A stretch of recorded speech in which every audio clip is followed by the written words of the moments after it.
Buenas noches con todos los compañeros. Parece que estamos ya en la hora.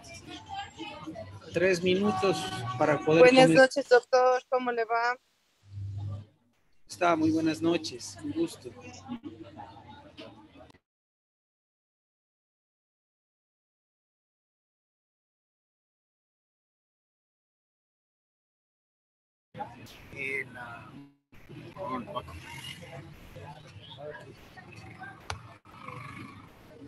Compañeros, muy buenas noches. Vamos a comenzar con la ponencia.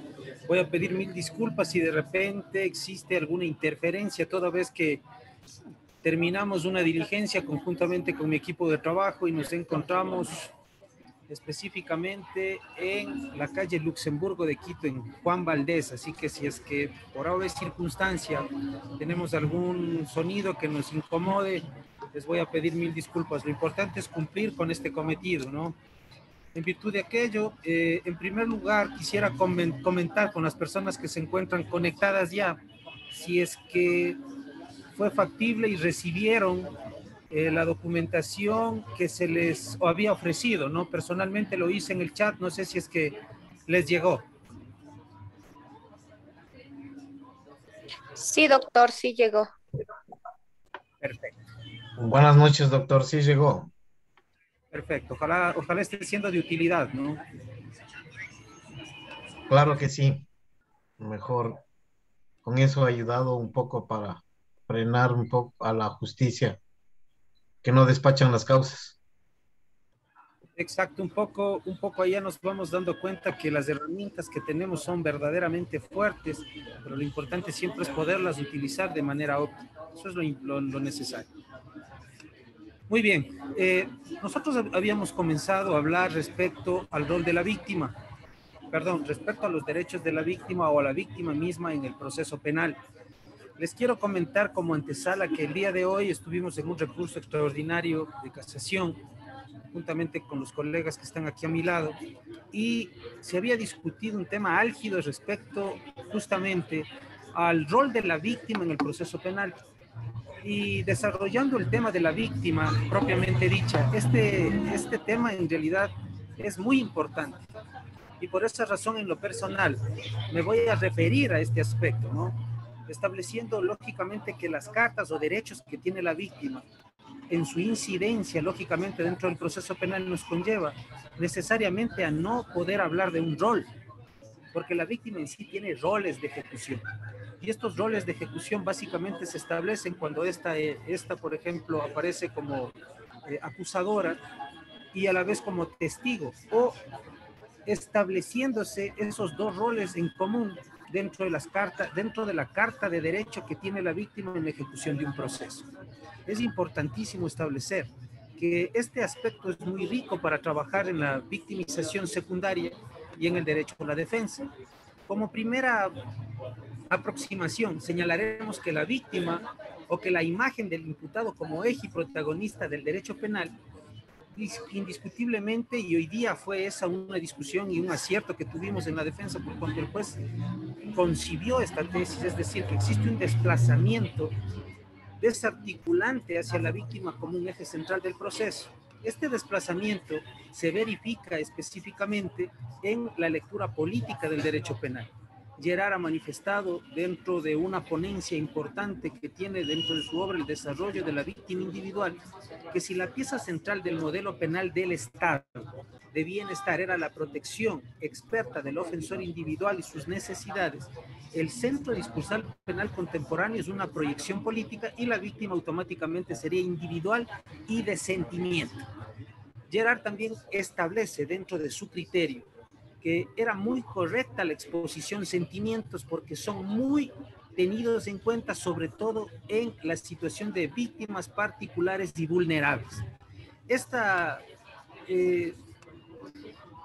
corsi o esta posición que narra o que se narra respecto al posicionamiento de la víctima dentro del proceso penal y un eje discursivo responde a la realidad histórica y política coadyuvante al apasionamiento que tiene o que ha tenido su posición dentro del proceso penal en el tiempo. El problema es que la situación coyuntural no puede llevarnos a correr el eje de la balanza a su favor. Es siempre importante discutir el verdadero valor o la verdadera posición de la víctima dentro del proceso penal. Y para eso necesariamente tendremos que revalorizar la posición de la Fiscalía dentro de este proceso, pues que existe una alerta necesaria que es en sí un elemento de monopolio que le hace peligrar el elemento de persecución penal, porque si es que es la Fiscalía quien persigue la acusación penal, indiscutiblemente su posición será siempre de protección hacia la víctima. Esto es totalmente indiscutible y lo hemos venido pues tratando dentro de la primera charla que se estableció, y de igual manera se ha podido establecer que estas cartas, que este posicionamiento incluso ha sido reconocido por un ámbito internacional, y este ámbito internacional ha dejado claro una ejemplificación en cuanto a la expansión del rol de la víctima, que está definitivamente dimensionada en una posición alarmante. ¿Alarmante en qué sentido? Habíamos también discutido aquello. Es totalmente preocupante que la víctima haya perdido su posicionamiento absoluto, un posicionamiento relativo, para que la misma no pueda decidir dentro de un proceso en su totalidad, sino simplemente en ciertas partes del mismo. Si es que pasa esto, en definitiva podríamos decir que el derecho penal protege de manera primigenia el bien jurídico protegido más que a la víctima como tal, porque si es que nosotros podemos percibir esta posición, entenderemos pues por qué razón se desplaza la víctima directa y se da paso a la víctima absoluta, buscando definitivamente como único elemento y como un perfeccionamiento del proceso penal o del Código Orgánico Integral Penal basado o sustentado en un sistema finalista, la imposición indiscutible de una pena como un medio, pero entendiendo ya la pena como una situación retributiva, no como lo que originalmente se tendría que entender, ¿no? Bajo ese posicionamiento es necesario referirnos a cuerpos normativos que puedan en este caso hacernos referencia a este tema, para cuyo efecto nosotros hemos de referir la Declaración de la ONU de 1985. Respecto a este modelo, se estableció que la expansión del conflicto que realmente existe se emancipa o se desarrolla básicamente en el hecho de discutir que la víctima es en sí el eje del sistema penal y por ende debe ser protegida de manera primigenia. Los cuerpos, este cuerpo normativo al que me refiero, se relaciona también indiscutiblemente a la Declaración sobre los Principios Fundamentales de la Justicia para las Víctimas de Delito y Abusos de Poder. También es necesario referirnos al Estatuto de la Víctima en el Proceso Penal, bajo una dimensión que la estableció el Consejo de la Unión Europea en el 2001 y que determinó que la decisión marco se escribe sobre el posicionamiento real de la víctima en el derecho penal. También existen conceptos de víctima, y estos conceptos de víctima también se desarrollan en base a estas declaraciones universales. Pero en este momento me gustaría centrarme en la nueva situación que debe entenderse al nosotros pronunciar víctima. En virtud de aquello, nosotros acudiremos a la Declaración de la ONU de 1985, que raramente ha sido, pues lógicamente, acogida ahora en el posicionamiento real o actual del derecho penal ecuatoriano, y se le da en sí esta conceptualización general. Se dice que se entiende por víctima a la persona individual o colectiva, haya sufrido daños o no, inclusive si es que ésta ha sido objeto de lesiones físicas o mentales. Si nosotros comenzamos a establecer este posicionamiento, vamos a entender por qué razón se da un mayor desarrollo y énfasis a lo que constituye el tema de violencia intrafamiliar, porque a lo que dice incluso lesiones físicas o mentales también se refiere a sufrimiento emocional, pérdida financiera o menoscabo. Ahí nosotros vamos entendiendo por qué razón la ley de violencia contra la mujer y la familia se establece como un parámetro de protección a la víctima en su integridad.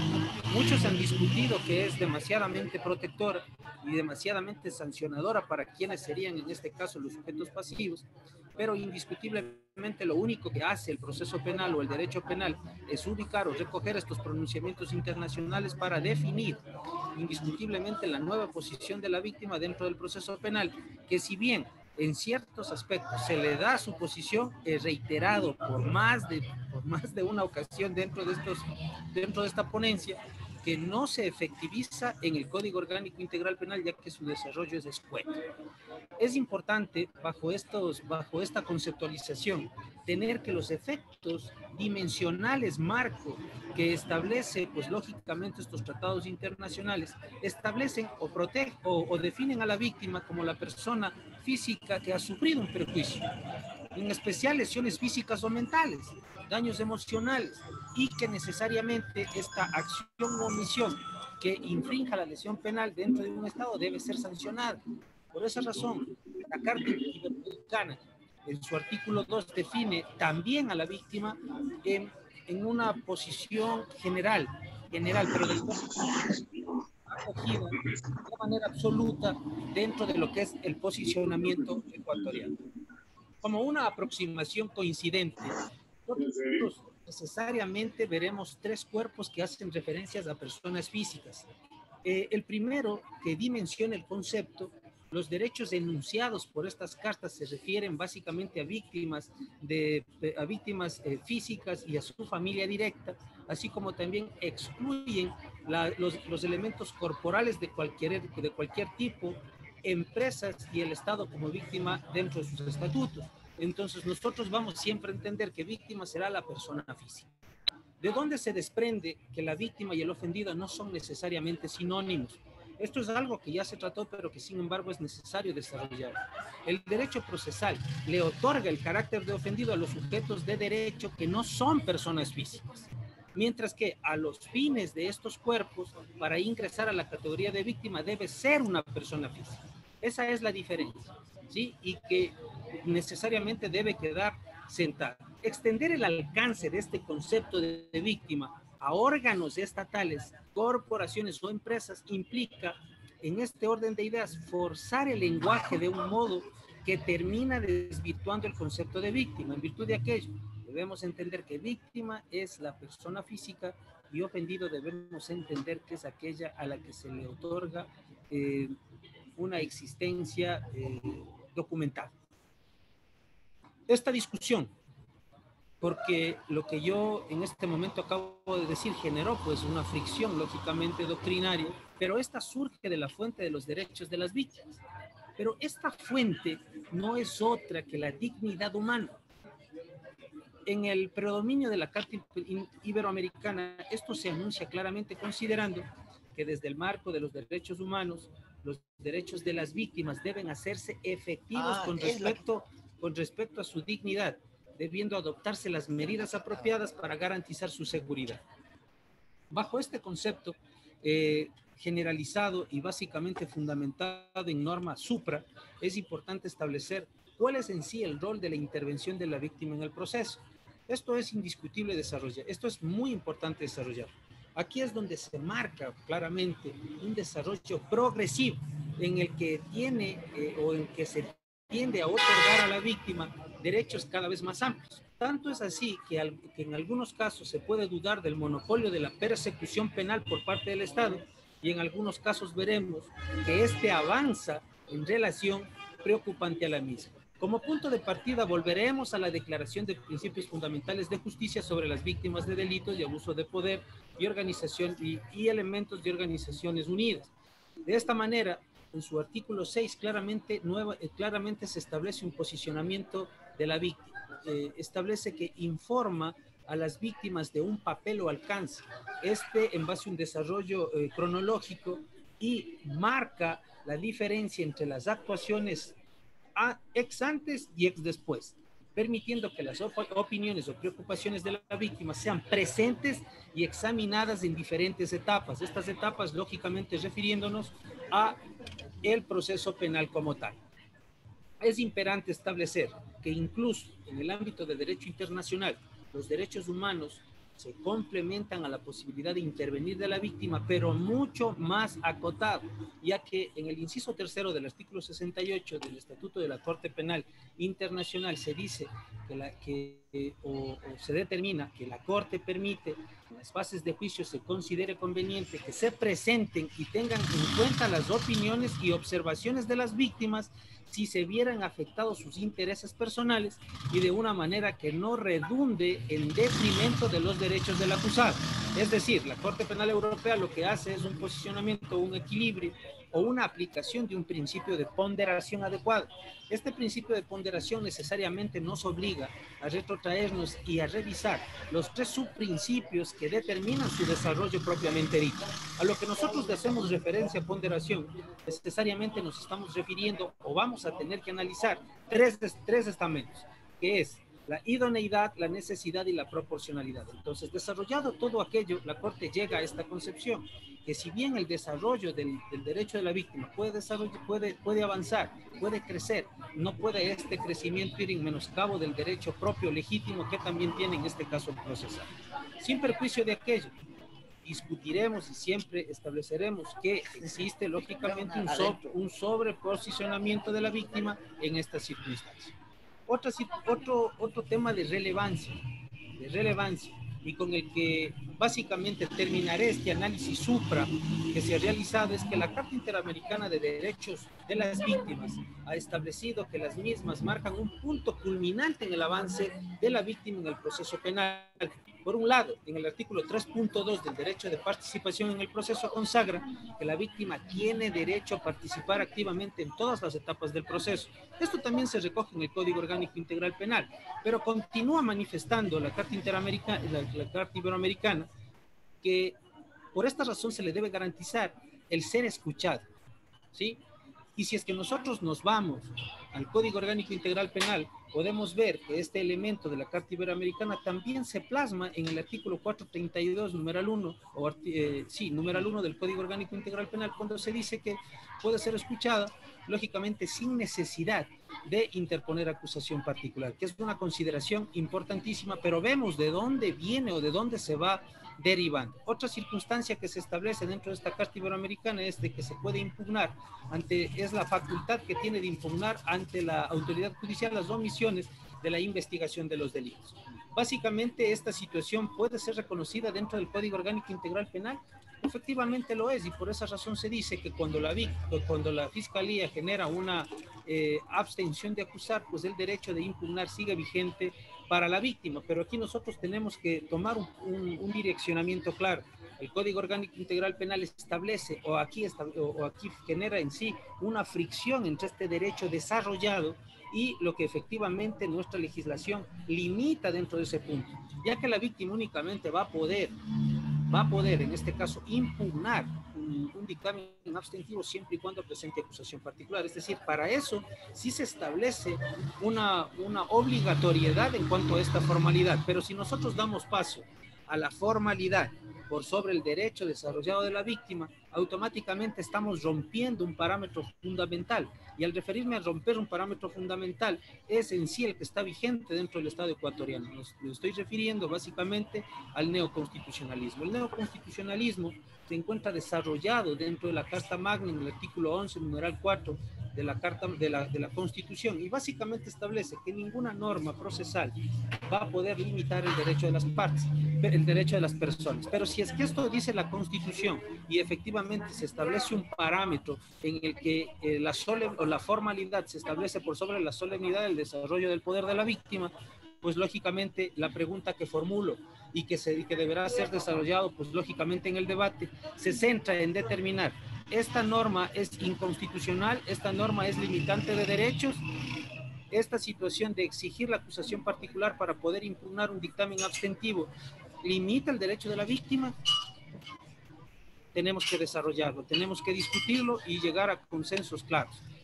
Bajo mi concepto, y que les dejo como un punto general, estaría pues que no, porque ¿quién debería controlar para que esto no se generalice ni se efectivice como una norma o como un acto de violación constitucional? Es el juez.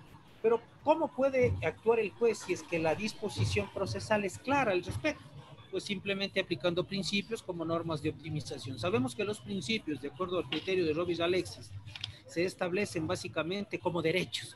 Es decir, el rato que hablamos de un principio es un derecho y por ende la aplicación efectiva y el reconocimiento de un principio, lógicamente efectiviza y aclara el resguardo de un derecho. En virtud de aquello, se le debería a la víctima dentro del Código Orgánico Integral Penal permitir que impugne, es decir, que apele este dictamen abstentivo a pesar de no presentar acusación particular. Definitivamente que sí, ya que debemos entender que esta disposición del Código Orgánico Integral Penal se contrapone con la que establece el artículo 432, numeral 1 del Código. En virtud de aquello deberíamos aplicar, existe un choque de normas dentro de una misma disposición donde necesariamente vamos a tener que aplicar la más favorable y para la víctima, que es en este caso poder impugnar o poder discutir las resoluciones que se emiten dentro de un proceso, así no presente acusación particular. Pues de lo contrario se le estaría obligando a la víctima a participar del proceso penal cuando el artículo 11 por su parte dice que no se le puede obligar.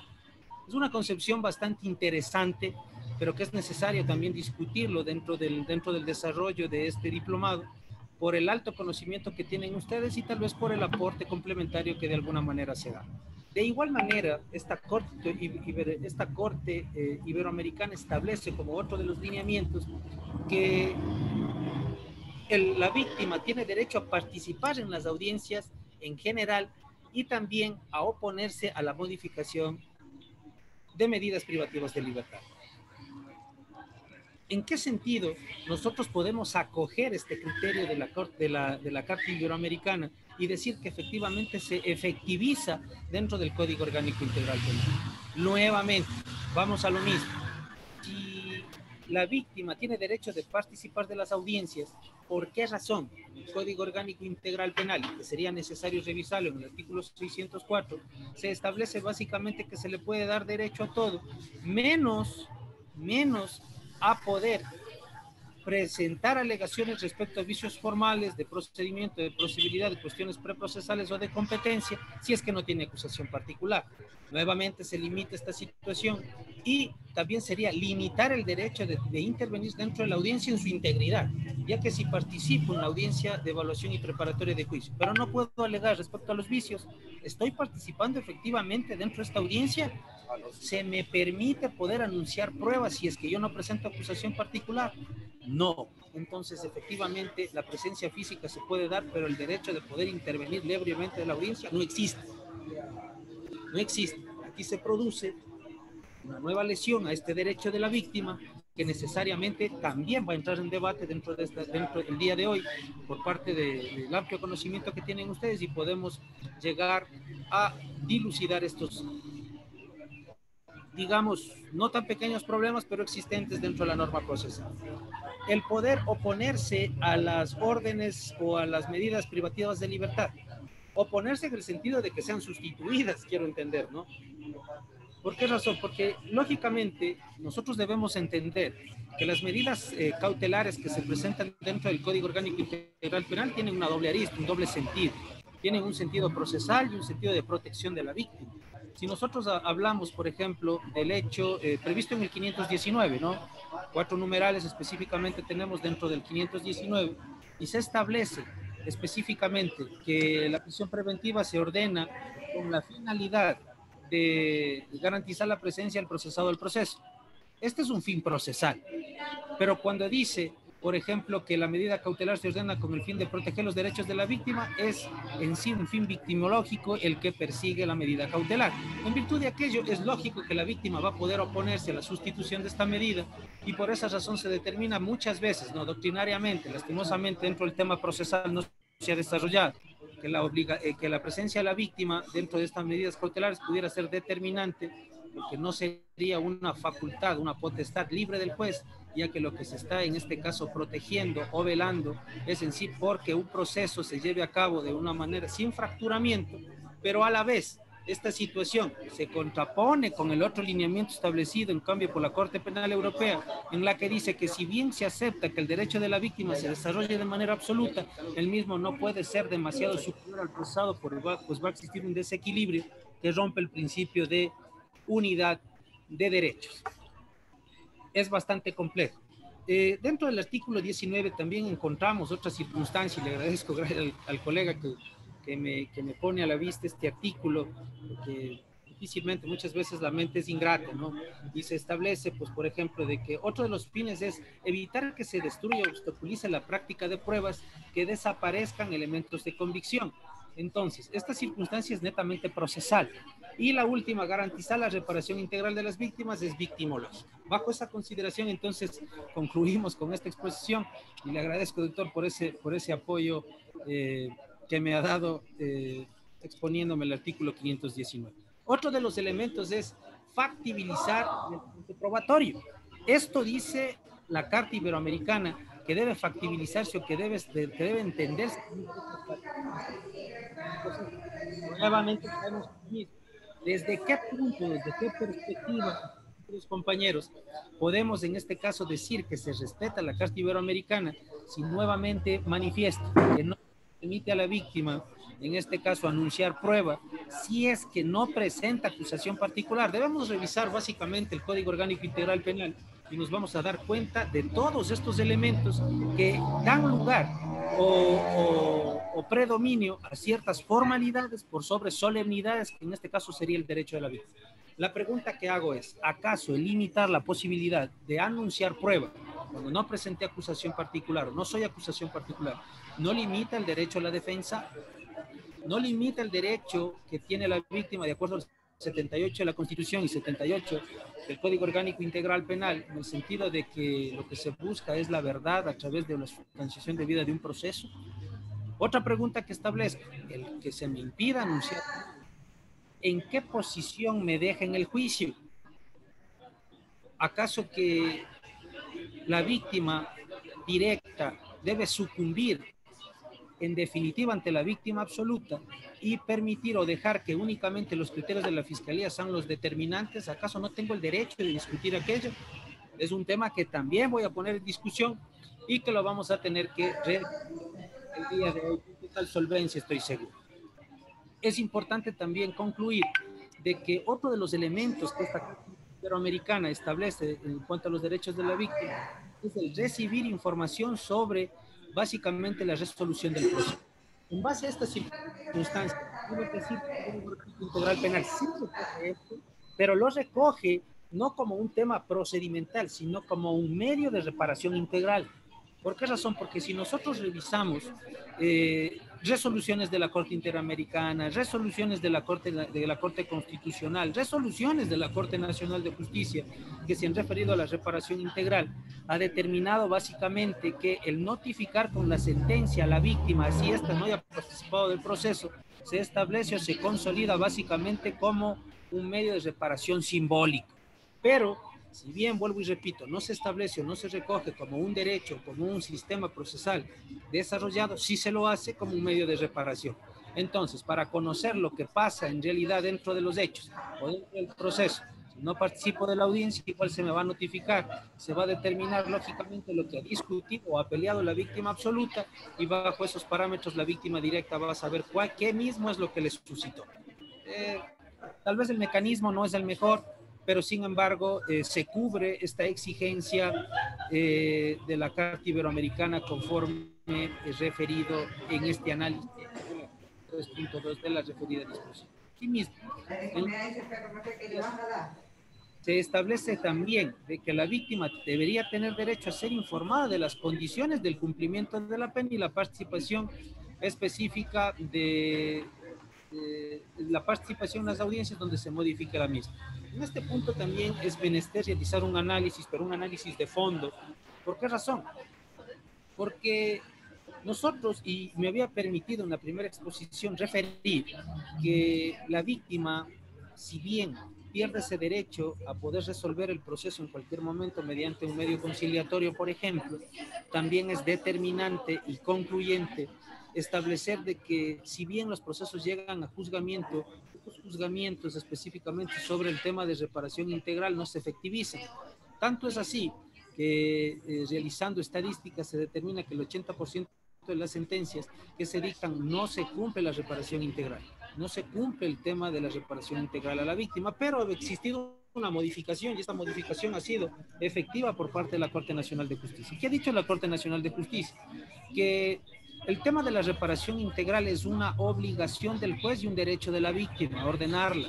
Entonces, si es que es una obligación del juez, lo que se emite es una orden y esa orden debe ser cumplida dentro de un tiempo específico. Pero si no se la cumple, automáticamente nosotros estaríamos inmersos en un posible delito previsto en el artículo 282 del Código Orgánico Integral Penal. Ha referido la Corte Nacional de Justicia. Pero a la vez nosotros podríamos poner en contexto esta discusión y determinar, pero la sentencia se constituye en un título ejecutivo. Y al constituirse en un título ejecutivo debería ser exigible ante el mismo juez de acuerdo al Código Orgánico General de Procesos. Y si es que es exigible ante el mismo juez, pues tenemos que seguir la fase de ejecución de la sentencia. Si es que existe un elemento de residualidad, entonces podríamos aplicar el 282 o necesariamente deberíamos agotar el tema civil respecto a este tema o buscar la ejecución efectiva de este título ejecutivo mediante la vía que corresponde. Es una pregunta que también voy a dejar sentada para todos los intervinientes y que la iremos revisando, pues lógicamente a lo largo de lo que se les confiera la palabra a efectos de poder vislumbrar esta gran inquietud. Otra circunstancia importante que encontramos y que de igual manera lo deberemos desarrollar es de que en todas las etapas o instancias de la investigación el derecho de la víctima debe permanecer imperceder. El tema es, en primer lugar, la fase investigativa no es una etapa procesal considerada dentro del sistema ecuatoriano penal. A lo que nos encontramos en una fase investigativa, la consideración que tiene nuestro sistema procesal es de que se está investigando y tratando de determinar quién pudiera ser la presunta víctima y en este caso el presunto investigado, pero no responsable porque no hay un proceso. En virtud de aquello procesalmente sería inadecuado, pero inadecuado hablar de una instancia procesal investigativa, pero lo que sí se puede decir es de que si bien en la investigación procesalmente lo que se trata de determinar son tres elementos, es decir, identificar presunta víctima, identificar un posible tipo penal, identificar quién podría ser el investigado, cuando el fiscal pide formular cargos, automáticamente es porque estos tres elementos están claros y como están claros puede darse inicio a un proceso penal. Puede darse inicio a un proceso penal. Dentro de ese proceso penal, pues lógicamente la intervención de la víctima podrá ser impercedera de manera directa y con uso efectivo de todos sus derechos, ya que puede haber ocasiones que yo presente la denuncia, pero resulta que los hechos se retrotraen o se devuelven porque quien efectivamente cometió el delito, pero por viveza se permitió denunciar con la finalidad de pretender ser víctima, termina siendo procesado. Bajo estas consideraciones también será un punto que si es que ustedes deciden puede estar en discusión el día de hoy y puede ser en este caso también analizado. Como podemos apreciar, los derechos consagrados a esta altura del desarrollo alcanzado son extremadamente amplios, es decir, los derechos que se exigen para la víctima son amplios. Entre estos se consagra, entre otros se consagra. Y haciendo un resumen para poder concluir el día de hoy con esta ponencia, que se reconoce el derecho a recurrir contra toda resolución que menoscabe sus derechos. Aplicar dentro de las audiencias fijación y modificación de penas, es decir, se puede oponer a las mismas, así como también el derecho a participar libremente en aquellas. Se ha discutido y se establece que lógicamente esta circunstancia no garantiza el Código Orgánico Integral Penal. Puede aportar pruebas. Si no presenta acusación particular, no lo puede hacer, ya que se encuentra limitada la facultad de poder anunciar las pruebas en la etapa de evaluación y preparatoria de juicio. Al recibir informes sobre el resultado del proceso, se lo encuentra encuadrado, como dije, en el tema de reparación integral, más no dentro del desarrollo procesal. Ser informados del cumplimiento de la pena, lógicamente que esto es obligatorio, pero lo que no es adecuado, y se me fue tal vez por un lapsus, es el hecho de que no es posible que la víctima misma sea la encargada de exigir el cumplimiento de la reparación integral. Debería el Estado ser quien garantice el particular con la finalidad de poder desarrollar de manera efectiva el derecho de la víctima a participar de las audiencias en las que se modifique la ejecución de la pena, aquí hace referencia específicamente a lo previsto en el 630 del Código Orgánico Integral. Ahora la pregunta que se puede generar es, ¿la víctima puede oponerse al derecho que le reconoce la ley, en este caso al sentenciado, de acogerse a una suspensión condicional de la pena? Es una muy buena pregunta, pero la respuesta pudiera plantearla de la siguiente manera. Dentro del derecho procesal o dentro del derecho penal, la suspensión condicional de la pena se establece como una posibilidad de reparo, es decir, de impedir que una persona vaya detenida. Disculpe, doctor, el compañero Marco Bozaño tiene prendido el micrófono y no se lo escucha bien a usted. Por favor, que el compañero apague el micrófono. Muchas gracias. Perfecto. Compañero Marco, por favor. Hay un pedido de la compañera al respecto. Perfecto, parece que está con el micrófono apagado. Sí, no sé si es que ahí estamos bien. Perfecto. Oh, doctor, buenas noches, compañero. Sigue todavía la interferencia. No sé qué es lo que pasa. Marco Bozano ya apagó ya el micrófono, pero sigue todavía. A ver, compañeros, vamos, ¿no? Tenemos unos 10 minutos más de exposición.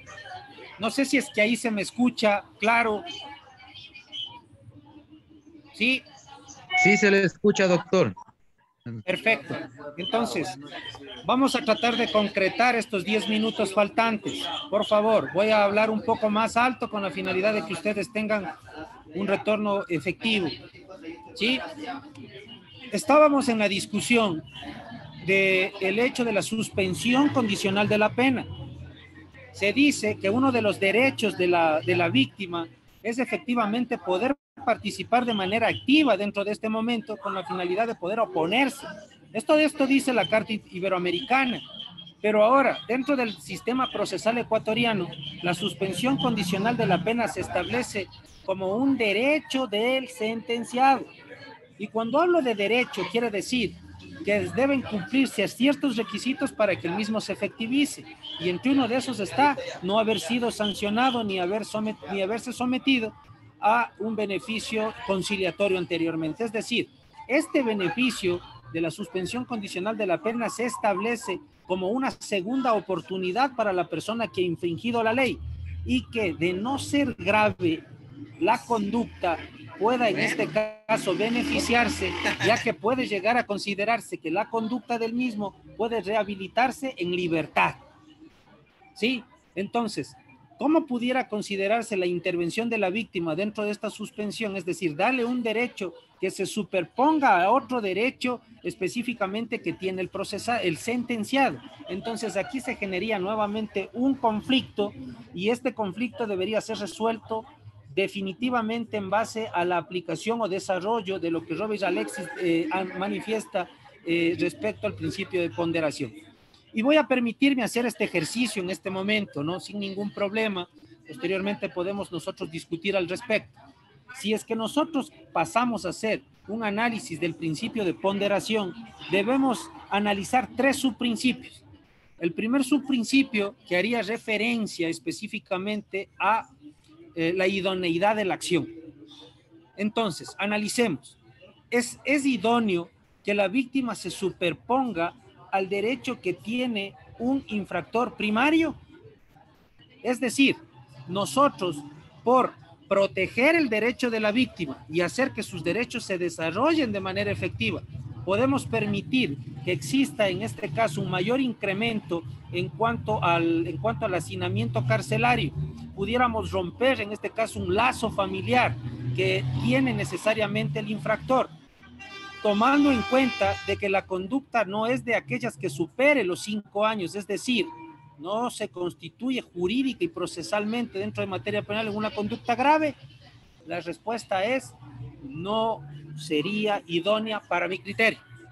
Es necesario encarcelar a una persona que si bien ha generado una inconducta, esta inconducta de acuerdo a un criterio de valor probatorio, de valor de pena, es decir, que esa conducta no supere los 5 años, es necesario privarla de la libertad para garantizar de mejor manera el derecho de la víctima. Por ejemplo, si nos referimos a un derecho lesionado contra la propiedad, por ejemplo, cuando pueden existir medidas de protección que efectivicen esta medida, considero que no es necesario. Es proporcional derecho de familia, derecho a desarrollo, derecho a analizar el derecho penal moderno, fundamentado en la arista de que el mismo no sanciona a la persona, sino a la conducta, versus el derecho de la víctima tal vez a no ser hostigada, a no ser abordada, o a que su derecho nuevamente no se ponga en riesgo. Considero de que tampoco sería proporcional. Bajo esas consideraciones se establece que el análisis que realiza el Código Orgánico Integral Penal respecto a la posibilidad de poder conceder, en este caso, la suspensión condicional de la pena al procesado es primigenio, es decir, se encuentra en primer lugar, y bajo mi criterio, la posición de la víctima absoluta, si es que lo que busca es impedir la aplicación de este derecho del procesado, pues básicamente sería ir en contra de la tesis moderna del derecho penal, como vuelvo y repito, y buscaríamos que se le sancione a la persona por ser persona, o sea, buscaríamos que el derecho penal sancione a la persona y no a la conducta de la persona. Buscaríamos una pena retributiva, que la pena retributiva lo que busca es en sí una sanción ejemplificadora, pero esta situación es de antaño. Lo que nosotros sabemos que una persona es privada de libertad es con dos finalidades, ¿no? Con la finalidad de ser rehabilitada y poder ser reinsertada de manera adecuada a la sociedad. Y para eso está el SNAI mediante el Sistema de Rehabilitación Social Ecuatoriano. Es mi criterio, dejo en consideración de ustedes, lógicamente, para poder discutir. Y por otra parte, la expresión en cuanto a las resoluciones que menoscaban sus derechos. Es importante dejar pues como último criterio sentado el día de hoy que respeto mucho el criterio de la víctima, como el que más, pero también concuerdo con el teorema, con la teoría que maneja en este caso la Corte Penal. No es discutible para nada el desarrollo del derecho de la víctima, pero tampoco puede superponerse de manera ilimitada respecto al derecho del procesado. Por cuanto ya no podríamos hablar entonces dentro de un proceso de derecho del procesado, sino derecho del sentenciado, ya que solo la circunstancia de estar sumido en un proceso penal sería simplemente con la finalidad de modular la pena y ya no estaríamos discutiendo una inocencia. Hasta aquí la ponencia del día de hoy. Ojalá haya sido positiva para ustedes y voy a abrir nuevamente el debate, ¿no? Les voy a pedir comedidamente que podamos discutir los diferentes temas hasta las 9 de la noche, por cuanto tengo que retornar a la ciudad de Riobamba. Estoy en la ciudad de Quito. Entonces, compañeros, abierto el debate, por favor, lo que sí les voy a pedir es que prendamos las cámaras. Son 20 minutos nada más que les voy a pedir esto. Voy a realizar un control, pues lógicamente, y las preguntas a quienes no se activen, pues serán directas, ¿no? Compañeros, en consideración, escucha las preguntas.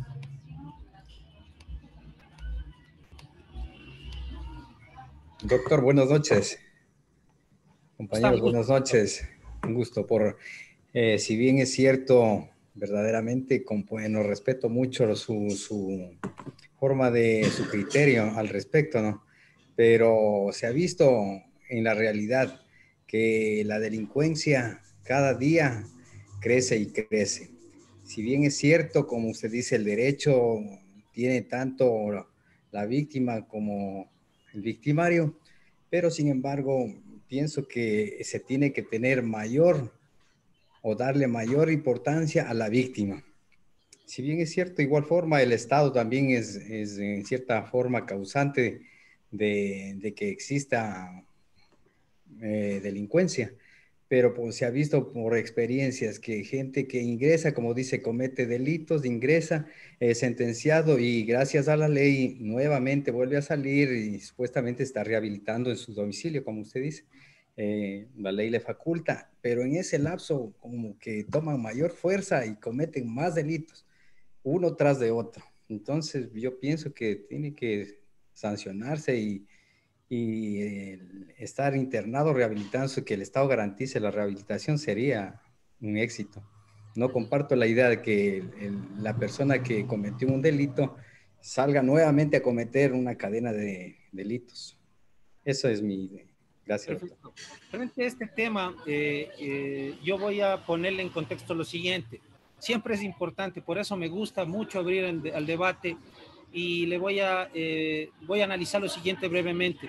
Cuando una persona es privada de la libertad, absolutamente se somete a un sistema de sujeción, estado privado de libertad. Cuando hablo de estado de sujeción, estoy hablando de un sistema de sometimiento de la persona privada de libertad al sistema de rehabilitación. Quien tiene la obligación estricta de rehabilitar a la persona y decidir la reinserción, porque se han cumplido los cinco ejes de desarrollo de la rehabilitación de la persona, es el Estado. Entonces, el Estado es corresponsable de su acción cuando se somete el mismo a un beneficio penitenciario. La pregunta que le pongo en contexto, mi distinguido doctor: ¿quién es el responsable de un inadecuado o un deficiente sistema de rehabilitación? Y por ende, ahí voy a poner no en discusión, sino en consideración su mismo criterio, de poner en las calles a gente que a la fecha en que lo hace no se encuentra rehabilitada. Entendamos que la posibilidad de acceder a un beneficio penitenciario, si bien se establece en un derecho, pero ese derecho es per se la situación de sociedad. Entonces, si es que nosotros comenzamos a pensar de esa manera, debemos siempre captar lo siguiente: ¿qué predomina? ¿El derecho colectivo sobre el individual o el individual sobre el colectivo? Indiscutiblemente el colectivo sobre el individual. Entonces, el derecho no es absoluto al beneficio penitenciario en el 60%. Por esa razón se establece sistema abierto, sistema cerrado y, por último, cumplimiento integral de la pena. Deberíamos nosotros revisar el proceder del Estado en base a ese sistema de sujeción, en base al que permite que el delincuente se perfeccione en su actuar y no buscar un medio adecuado mediante el desarrollo efectivo de estos 5 ejes a los que me he referido, y buscar efectivamente una persona aceptable de serse reinsertada a la sociedad de la que fue alejada por una inconducta. Esa sería la posición. Claro, sí, doctor, correcto. Comparto eso, que la falla existe en el Estado que no garantiza una verdadera rehabilitación en el interior de los centros. Eso sí estoy totalmente de acuerdo, que es del Estado el que está fallando actual. Gracias. Perfecto.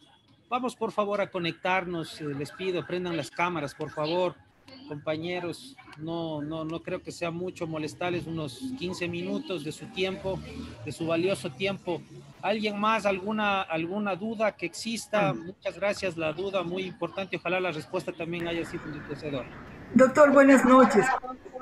Ahora, un gusto. En la fase investigativa, ¿puede el presunto investigado presentar pruebas de descargo para darle mayores elementos al fiscal? Importante la pregunta. Sí, vamos a contextualizarla. En la fase investigativa, como dije, existe una finalidad específica: tratar de que en este caso la fiscalía pueda ubicar o definir a la víctima, pueda identificar o definir inicialmente lo que podría ser el tipo penal, y por último establecer o definir quién es el investigado. Lógico es de que los elementos de cargo y descargo se desarrollan tanto en la fase investigativa como en el momento procesal, en las etapas. Pues la respuesta sería una sola: efectivamente, ¿puedo aportar? Efectivamente lo puedo hacer, a pesar de que aquello no sería del todo o absolutamente necesario, por cuanto no mengó el hecho de ser acusado el principio de inocencia. Debemos nosotros recordar que como abogados podemos generar 2 tipos de defensa: una defensa pasiva, en la que nosotros hacemos que predomine esta presunción de inocencia y le corresponde a la fiscalía determinar si es que tiene los indicios suficientes para dar inicio a un proceso, o una defensa activa, en la que lógicamente voy a aportar pruebas o elementos o indicios de descargo con la finalidad de romper lo que podría ser una tesis aceptable de la fiscalía para dar inicio a un proceso penal. La respuesta es sí, mi distinguida doctora. Gracias, doctor. Buenas noches, doctor. Buenas noches. Buenas noches, doctor. Disculpe que no pueda prender la cámara, está un poquito dañado mi teléfono. No se preocupe. Ya, mi inquietud Primero quiero hacerle un comentario. Dígame. Hace más o menos ya 6 meses, un tío mío tuvo un accidente de tránsito. La compañera que vivían juntos falleció. Se hizo la reparación a las víctimas. En este caso, la señora tenía 3 hijitos. Obviamente no eran de mi tío, eran del primer compromiso que tuvo la señora. Se hizo la reparación a los niños. Y, o sea, se trató de, en lo más posible, a los niños dejar protegidos. Pero sucede que dentro de este proceso, por ejemplo, yo digo, está bien no castigar a los infractores, pero, por ejemplo, mi tío es el sustento primordial de mis abuelitos. Por ejemplo, mi abuelita sufre de Alzheimer. Aparte de eso, tengo una tía que tiene discapacidad, creo que en el 80%. No es intelectual, es físico, pero obviamente él es el que le mantiene. Aquí la inquietud sería, ¿por qué, o sea, por parte del Estado, también no se considera, por ejemplo, cuestiones como estas para poder dar un beneficio, por ejemplo, al infractor? Pese a que se presentó muchas pruebas, obviamente estuvo en estado etílico, entonces no hubo ninguna favorabilidad hacia él y se le sancionó con la máxima de la pena, que son 12 años. Entonces, esa sería mi inquietud. A ver, quiero contextualizar su duda. Usted me estaría preguntando, usted me está preguntando, no comprendí del todo la pregunta, mil disculpas. Lo que estaba diciendo es que, verá, por ejemplo, a mi tío le sentenciaron obviamente para 12 años de cárcel Perfecto. por el delito ¿Por que qué razón cometió. no se le da beneficios cuando sí reparó la víctima? Claro, exacto. Perfecto. E incluso, por ejemplo, se justificó que es el único sustento económico para mis abuelitos, e incluso para mi tía, como le comenté, con discapacidad, pero ¿por qué? O, por ejemplo, a pesar de que se reparó en su totalidad a la víctima, no se tomó estos beneficios y tampoco se consideró, o sea, la vulnerabilidad tanto de mis abuelitos como de mi tía, pese a que se justificó. No sé si me di a entender. Claro, ahora sí. Bueno, básicamente entonces estaríamos hablando del último punto que se atacó, ¿no? Que se desarrolló. Específicamente el derecho que tendría la víctima a oponerse a la suspensión condicional de la pena. Yo había hablado al respecto y había tratado de ser lo más claro posible. En el caso en que nos ponen en consideración, pues lógicamente estamos hablando de un delito de tránsito agravado, es decir, en estado etílico. La conducta es sancionada con una pena que supera los 10 años de privación de libertad. Parece que es de 7 a 10, si no estoy mal. De 10 a 13 años. De 10 a 13 años, sí, es la pena privativa de libertad que se genera. Lógicamente nosotros deberíamos pasar y determinar, ¿no? Revisemos un poquito, retrocedamos el tiempo. Cuando nosotros teníamos el Código Penal y de Procedimiento Penal, teníamos que, o razonábamos que las penas de hasta 5 años eran de prisión y las que superaban los 5 años eran de reclusión, es decir, se consideraba las penas hasta de 5 años, podríamos decir, de conductas no muy graves, pero las pasadas de 5 años, pues lógicamente el ser sancionados con reclusión, estábamos hablando de conductas graves. Y si nosotros estamos hablando de una conducta de 10 a 13 años, sancionada con una conducta, con una pena privativa de libertad de 10 a 13 años, pues lógicamente la conducta cometida es grave. Y la gravedad se centra básicamente en el hecho de haber consumido bebidas alcohólicas, porque esta circunstancia agrava la conducta en función de que el deber objetivo de cuidado se ve menguado, menoscabado, de manera manifiesta, toda vez de que la acción cometida, si bien no tuvo la intención de hacerlo, pero tampoco tomó en cuenta, sino más bien incrementó el riesgo permitido y esa circunstancia generó en el deceso de una persona. Lógicamente que cuando se genera este hecho adicional a aquello, la muerte de una persona no puede ser sujeto de mediación, porque también es un acto grave, se atenta contra la vida. Estas circunstancias serían pues determinantes para que ni siquiera se pueda hablar de un hecho de atenuación, peor aún de suspensión. La circunstancia familiar, pues lógicamente en qué va a mediar para poder en este caso buscar una atenuación de la pena cuando de por hecho o de por sí es agravado.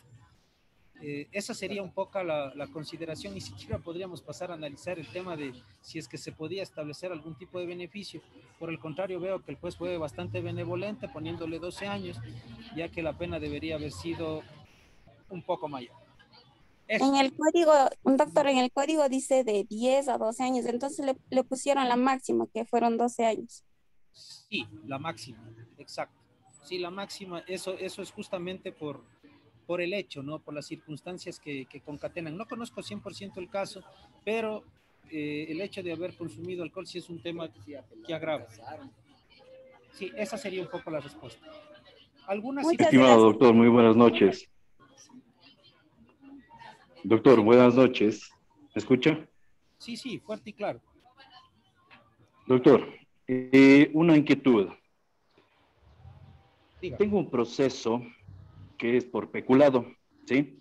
De una institución en la ciudad de Cuenca. Sin embargo, se vino investigando ya por aproximadamente 1 año y medio la situación del delito de peculado. Ahora, si bien es cierto, durante este tiempo se le permitió a las personas procesadas efectivamente a que ejerzan su derecho a la defensa. Ahora, de la noche a la mañana, efectivamente, como Fiscalía General del Estado, ante una pericia contable que ya fue ingresada al expediente fiscal, así como también como una auditoría que fue realizada por Contraloría General del Estado, indican de que no existe perjuicio en contra de esta institución. Fiscalía pretende ahora formular cargos por un delito de abuso de confianza.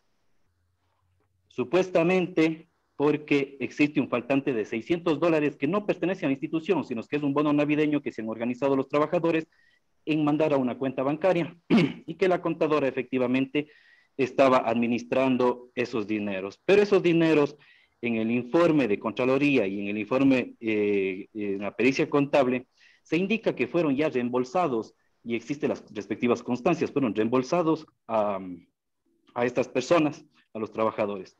Mi pregunta va, a ver, si se venía investigando un delito de peculado y efectivamente se demostró que no existe aquel, y sin embargo ahora Fiscalía pretende formular cargos por un abuso de confianza cambiando la figura y lo pretende hacer ya, porque ni siquiera le da tiempo a la persona, a las personas procesadas, a que justifiquen aquello en el caso de ser necesario.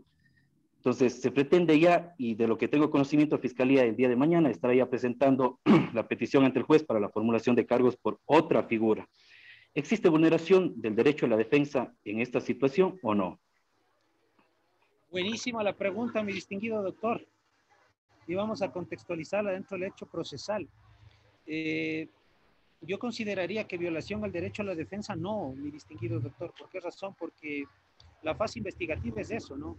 Es un momento de recopilar elementos que puedan, en este caso, darle a la Fiscalía el sustento necesario para formular una acusación en contra de una persona y determinando quién es víctima. Cosa diferente hubiera sido que lo que usted me está diciendo hubiera ocurrido en la etapa procesal de formulación de cargos, es decir, dentro de la instrucción. ¿Por qué razón? Porque ahí sí hubiéramos nosotros manejado el teorema o la teoría que una de las compañeras ya razonamos respecto a hecho, ¿no? a este hecho. No se hubiera podido ni siquiera reformular cargos por un delito de abuso de confianza cuando nosotros lo que estábamos hablando es de un delito contra la estructura del Estado. ¿Sí? Entonces, ahí sí hubiéramos tenido un problema procesal. Ahora lo que la Fiscalía está pretendiendo es formular cargos para ver si en la etapa de instrucción puede tener alguna circunstancia sólida y poderle acusar a su defendido al final, porque sabemos que no es que el fiscal está acusando en este momento, sino simplemente iniciando un proceso penal, diciendo que tiene los elementos para iniciar un proceso penal. En virtud de aquello, esa consideración, la Corte Nacional ha dicho que no limita el derecho a la defensa, porque en cambio pasar a una etapa de instrucción le permite ya tener identificada la conducta de la que usted se va a defender plenamente. Sí, plenamente. Entonces, son 90 días que usted va a tener para discutir ese hecho y efectivamente sabemos que aquí el acto fiscal es arbitrario, porque si todo fue conducido respecto al tema de peculado, ¿qué tiene con respecto a abuso de confianza? No tiene absolutamente nada. pero entonces es un hecho que tampoco va a haber prisión preventiva porque no se cumpliría el numeral 2 del artículo 534 del Código Orgánico Integral Penal. Y él lo que tendría son 90 días para tratar recién de buscar elementos que puedan, en este caso, buscar inculpar a su defendida, que tampoco va a ser sólido, porque si usted tiene el criterio de la Contraloría, automáticamente rompe cualquier tesis. Rompe cualquier tesis porque bajo esa concepción usted va a apoyarse en ese hecho, en ese pronunciamiento, y será el mismo Estado el que le ayude a desvanecer lo que la víctima absoluta está pretendiendo imputar. Es decir, doctor, perdón que le interrumpa. Perdón que le interrumpa. Una situación, hay un vacío que me queda y no sé en base a qué fiscalía va a formular. Si bien es cierto, para nosotros los abogados nos dejan en el limbo aplicando el 195 de la Constitución, indicando de que fiscalía es titular de la acción y que porque es titular de la acción, el juez concede la formulación de cargos efectivamente. Y en esta situación, en esta etapa, lo único que se discute es el tiempo de la instrucción fiscal y las medidas cautelares. Lastimosamente se podría decir de esta situación, porque la cuestión es de que en este proceso, en el peculado, si bien es cierto, la víctima es del Estado, pero en el abuso de confianza no le está perjudicando a la institución, porque es una situación que se organizaron los trabajadores de la institución para tener un fondo para hacer una festividad por la Navidad. Aquí las víctimas son otras personas en el supuesto de que hubiese existido.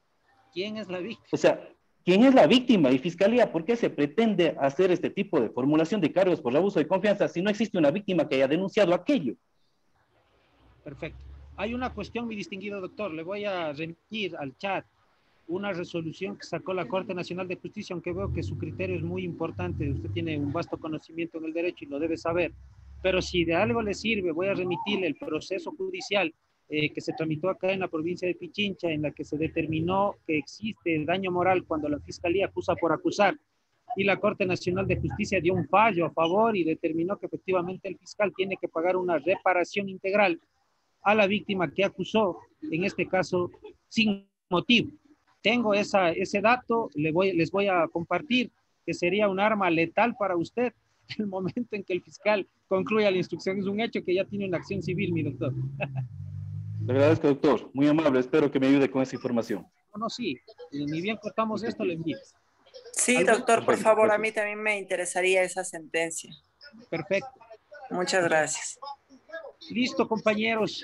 Les agradezco muchísimo por todo. Les voy a pedir mil disculpas. He tratado de no fallarles el día de hoy. Ojalá la charla que hemos tenido haya sido enriquecedora y será hasta el día de mañana. Muchísimas gracias, ¿no? Gracias, doctor. Hasta el día de mañana. Gracias, doctor. Hasta mañana. Gracias, doctor. Gracias, doctor. Hasta mañana, doctor. Gracias, doctor. Hasta mañana. Cuídense, gracias. Hasta mañana. Hasta mañana. Hasta mañana, compañeros. Hasta mañana, doctor. Gracias.